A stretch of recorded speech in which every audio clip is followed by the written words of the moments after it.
गर्मियों की छुट्टियां थीं। निशा और उसका भाई अमन अपने नाना नानी से मिलने शिमला गए। नाना नानी का घर एक पुराना फार्म हाउस था जो जंगली घास और सुनसान खेतों से घिरा हुआ था। दूर दूर तक कोई और घर नहीं था। पहली नजर में ही घर डरावना लग रहा था। बरामदे में एक पुरानी रॉकिंग चेयर हल्की हल्की हिल रही थी, मानो कोई अदृश्य शक्ति उसे हिला रही हो। अमन ने हंसते हुए कहा, यह वही जगह है जहां हॉरर फिल्म्स शूट होती होंगी। निशा ने पीछे मुड़कर देखा, लेकिन कोई नहीं था। घर के अंदर सब कुछ पुराना था। ब्लैक एंड व्हाइट फोटोज, लकड़ी का फर्नीचर और अजीब गंध। डिनर के समय नाना नानी बस मुस्कुराते रहे और कुछ नहीं खाया।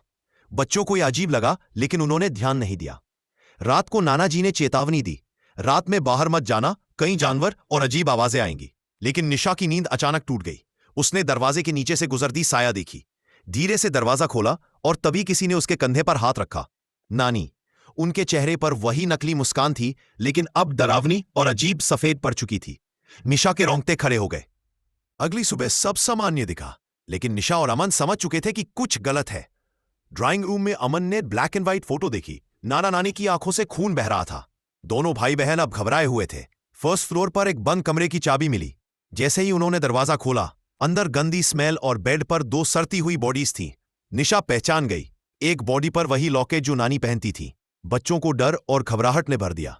बाहर का मौसम शांत था, लेकिन हवेली के अंदर हर धड़कन में कोई मौजूद था। रात के समय हवेली में अजीब सी चीखें और फर्श की चरमराहट सुनाई देने लगी।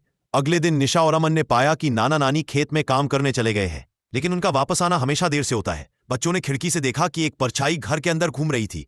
अमन ने डर के मारे धीरे से पूछा, निशा, वो कौन है? रात होते ही दोनों ने तय किया कि अब वो खुद रहस्य का पता लगाएंगे।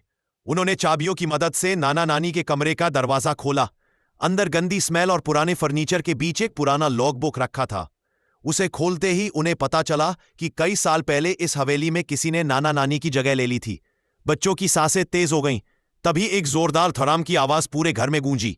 कमरे की दीवारें हल्की हल्की हिलने लगी। निशा और अमन पीछे हटे, लेकिन अब रुकना मुश्किल था। हवेली खुद ब खुद अपने रहस्य खोल रही थी। अगली सुबह जब नाना नानी कमरे में आए, उनका चेहरा बिल्कुल सामान्य लग रहा था, लेकिन बच्चों ने अब सीखा था, इस घर में कुछ ऐसा है जिसे समझना आसान नहीं। हर रात, हर आवाज, हर परछाई, ये हवेली बच्चों के दिल में हमेशा डर और सस्पेंस छोड़ गई।